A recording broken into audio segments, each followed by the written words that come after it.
outside, what we're gonna do is we're gonna begin our salt weathering process here on this bridge.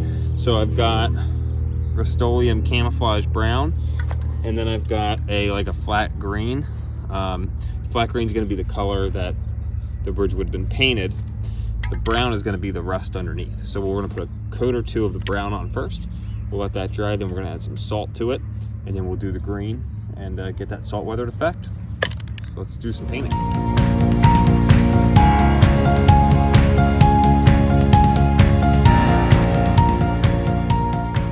All right, to do the salt weathering, the next step is we're gonna take a bunch of sea salt.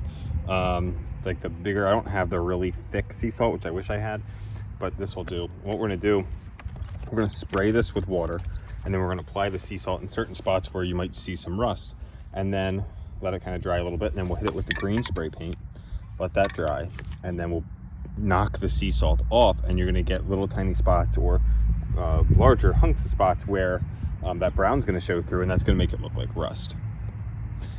So let's go ahead and get started.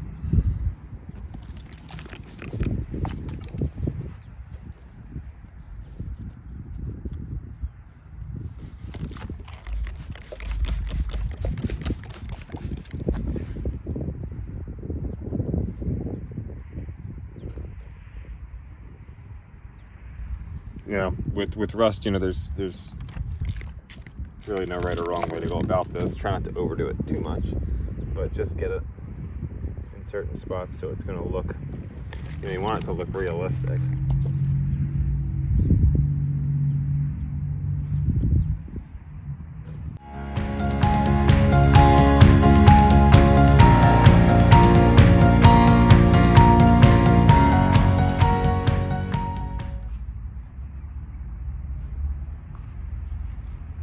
All right, and so we're just gonna let that air dry a little bit, and then we'll come back and hit with the. All right, so we're giving this some time to dry. It's still a little wet, but we're gonna hit it with the first coat of the green over top of the salt. Now some of the salt's gonna blow off. We're gonna try to keep a bit more of a distance with the spray to try to prevent that.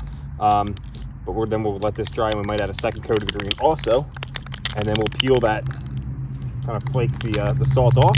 We should have a bit of a rust effect.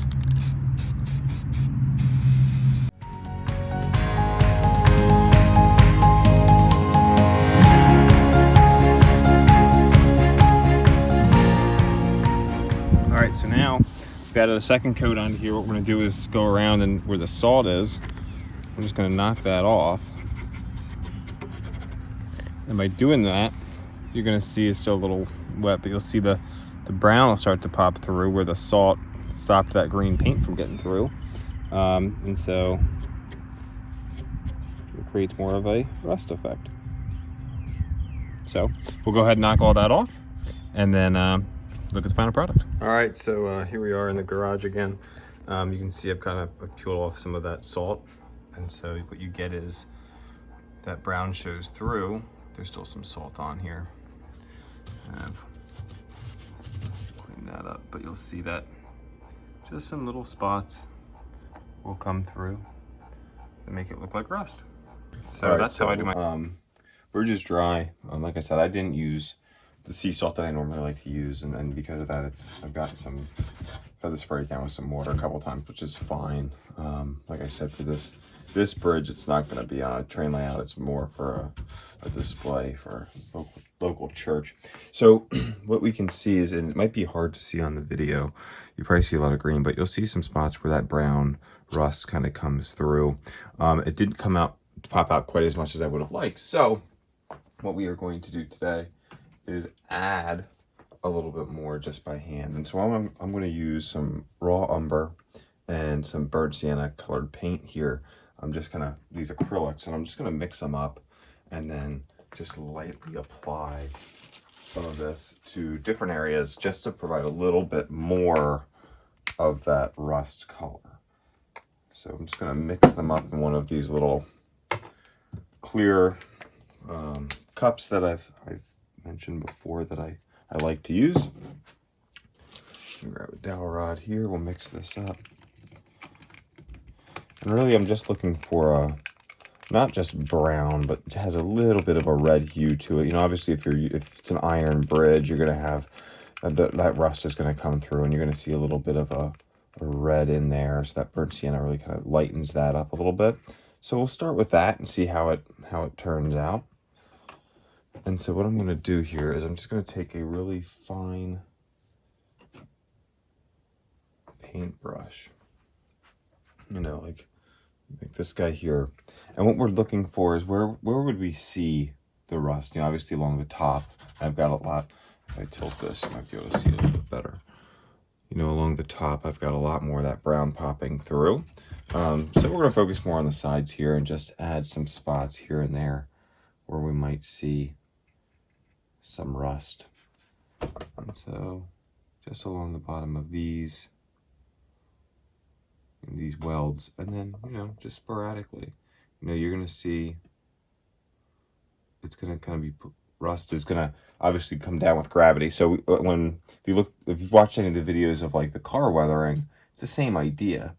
You know, you're going to just kind of pull that down, maybe have like more at the top, and it kind of comes down along the paint there a little bit. And so what we're going to do is just kind of lightly go over some different spots where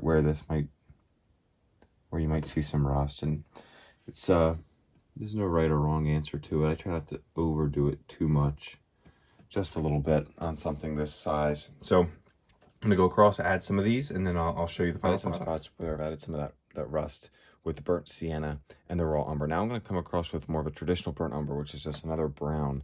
I've just kind of added that into my mixing cup here and just let it sit on top. And then I'm just gonna come over those reds and just add this, and it's gonna make it just a little bit darker in spots. And just add just a little bit of contrast. And this brown is going to match that camo brown paint that we used as the base of the bridge paint.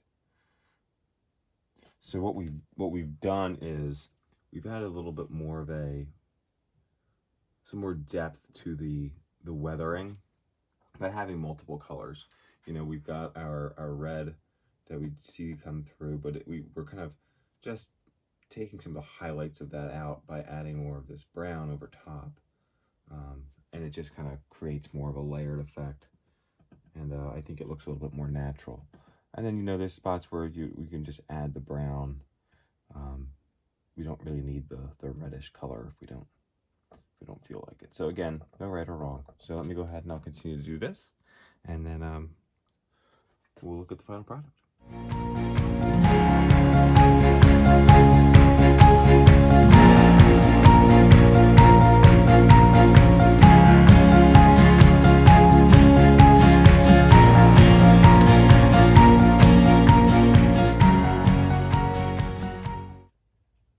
So that's done. I brought it out here to lay out so we've got some better lighting.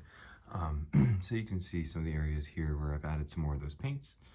Just added some more drop lines. So the original salt weathering is just going to provide you with, you know, this type of speckled effect. You see some here. You know, up on top I've got some, if I can get this to focus here, right here. But then I've added this paint where you've got actually more of that rust kind of pulling down, as like, you know, rain comes over it and washes it down. You can see more on those plates there.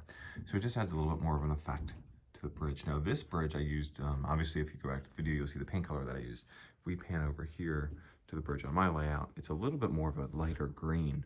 I can't quite remember what color green I used for this. Obviously it kind of is glossy a little bit. I think I put a clear coat over this, like a matte, even though there's a little bit of a sheen there when I had done this originally a long time ago. But again, this is it's the same process. This is more of a matte finish, or satin, if you will, but came together pretty well. There's some comments on the bridge building video about me putting like scratch kits together. Might be something I'm interested in, especially just like, you know, just doing the base beam and those cross sections. You know, I could assemble those and ship those out pretty easily. Getting the rest prepared is quite a bit of time. If I do something like that, it would not be assembled, or I'd have the dowel pieces cut squared, but you'd have to cut the miter joints and assemble it yourself, just for the amount of time that it takes, especially for me to keep the costs down. But if that's something you're interested in, you know, shoot a comment, you know, you can send me a message. And maybe that's something that we can put together for some folks that are interested in adding some custom bridges to their layout.